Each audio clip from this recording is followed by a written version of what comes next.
नमस्कार दोस्तों, Vande Bharat road tour में आपका एक बार फिर स्वागत है। आज हम जबलपुर के बहुत ही प्राचीन किला, जिसे मदन महल किला भी कहा जाता है, और ये मदन महल जबलपुर की मदन महल पहाड़ियों पर स्थित एक भव्य और विराट किला है, जो लगभग 400 फीट ऊपर की पहाड़ियों पर बसा हुआ है। और ऐसा माना जाता है कि यहीं से रानी दुर्गावती अपने साम्राज्य का संचालन करती थी। और ऐसा भी मानना है कि इस किले के नीचे से एक सुरंग गई है, जो सीधे मंडला की ओर निकलती है। और जब अंग्रेज़ों से युद्ध हुआ, तब इसी रास्ते से होकर दुर्गावती समाधि, जो कि लहरी के पास और चौखड़ा के आगे निकलती है, वहाँ पर उनकी लड़ाई अंग्रेज़ों से हुई, जहाँ उनके घोड़े के फंस जाने के कारण उनने बहुत वीरता से अंग्रेज़ों के साथ लड़ाई की, लेकिन वीर गति को प्राप्त हुई।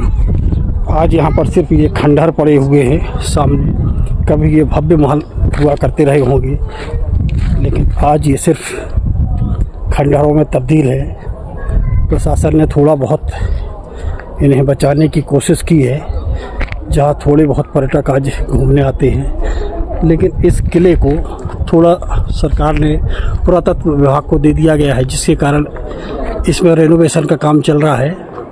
और इसे ऊपर तो जाने नहीं दिया जा रहा है, बाहर से ही शायद अभी काम चल रहा है अंदर। इसलिए इस पहाड़ी को और इस किले को प्रतिबंधित किया गया है, इसके अंदर नहीं जा सकते हैं।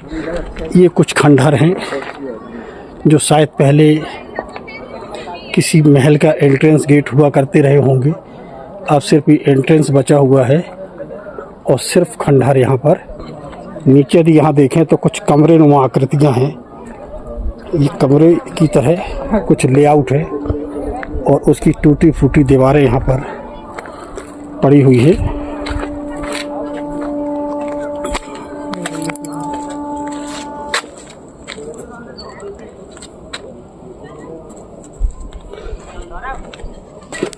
वैसे तो मैं भी जबलपुर का ही रहने वाला हूँ, लेकिन कभी मैंने इस ओर ध्यान ही नहीं दिया। सुना था कि यहाँ पर एक महल है, मदन महल, जिसे आज देखने का ये एक छोटी सी आकृति सामने दिख रही है। ये शायद यहाँ पर पानी के लिए कुछ व्यवस्था होगी, जहाँ एक छोटा सा होल भी दिख रहा है। ये दीवार के कुछ अवशेष हैं, कुछ चीप पड़ी हुई हैं।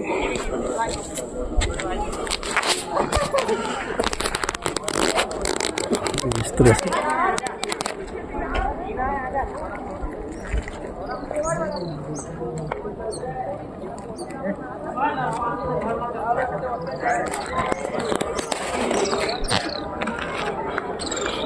और शायद ये शासन की या पुरातत्व विभाग की एक उदासीनता दिखती है कि इतना भव्य और पर्यटक स्थल बन सकता है। बाहर जाकर देखें, यदि दिल्ली में हम जाकर देखें कुतुब मीनार या और अन्य चीज़ें, तो वहाँ पर लोग काफ़ी संख्या में आते हैं, टिकट लगती है। लेकिन यहाँ ये बिल्कुल इस तरह लावारिस पड़ा हुआ है, कोई देखने वाला तक नहीं कि यहाँ पर लोग कहाँ आ रहे हैं, क्या कर रहे हैं, किस तरह से इसका मिसयूज़ कर रहे हैं। ये बात थोड़ी सी समझ से परे है। यदि इसे अच्छे से संरक्षित किया जाए, और इसी के नीचे बैलेंस रॉक भी है। पहाड़ के कुछ 200 सीढ़ियाँ नीचे उतरने के बाद एक बैलेंस रॉक है, जो कि वर्ल्ड फेमस है। अब ये बताइए कि इस खंडहर के ऊपर कुछ लोग चढ़े हुए हैं, किसी भी दुर्घटना को ये अंजाम दे सकते हैं, क्योंकि ये खंडहर है। और ये चढ़ते कहाँ से हैं? यह इन टूटी हुई दीवारों से चढ़ते हैं। अब ये दीवारें कहीं से नहीं है, चढ़ने का कहीं से नहीं है, ये टेम्परेरी लोगों ने बना रखा है। ये देखिए ये देखिए, ये कुछ लोग आराम से ये किस तरह से लोग चढ़ और उतर रहे हैं। थोड़ा सा भी यदि नजर या दुर्घटना कोई निमंत्रण दे रहे हैं, जो कि सही नहीं कहा जा सकता। अब ये इस खंडहर के अंदर देखते हैं, इसकी दीवारें काफ़ी पत्थरों से बनाई हुई ये दीवारें हैं और ये पूरा ऐसा गलियारा है। जो यहाँ से लेकर वहाँ तक। कभी कल्पना करिए कि अब ये गलियारा यहाँ से और सामने मुख्य भवन, देखो सामने ही मुख्य भवन दिख रहा है, और यहाँ किनारे की ओर जो मलबा पड़ा हुआ है, कभी ये इस तरह से बना रहा होगा कि एक भव्यता को प्रदान करता रहा होगा।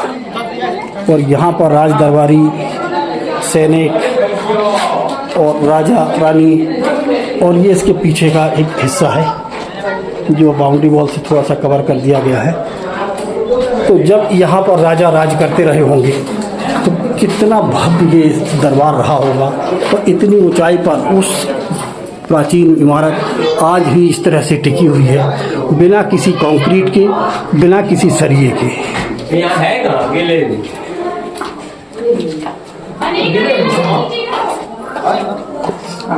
तो अपने आप में एक ये अनूठा, अब एक शानदार चीज़ जो यहाँ पर है, यहाँ से नीचे एक बावली, किनारे किनारे किनारे चलो, ये लोग निकल जाओ, एक बावली यहाँ पर इसी से टच होकर नीचे ये बावली है। ये मुख्य द्वार है, और यहाँ से ये हाँ बावली है।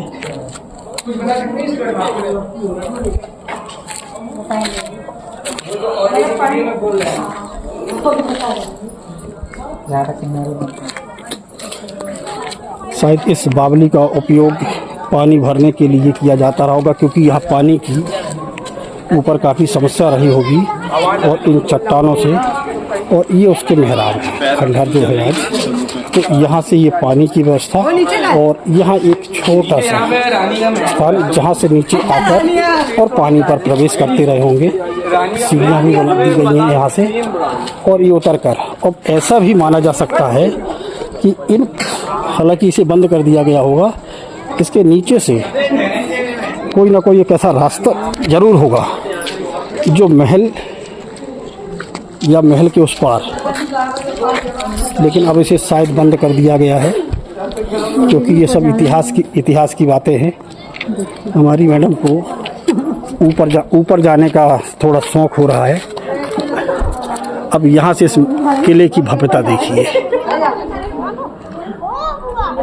एक बड़े से पहाड़ के ऊपर, पत्थर के विशालकाय पत्थर के ऊपर एक मंदिर, एक महल पूरा बनाया गया है, जो सदियों से अटल खड़ा हुआ है।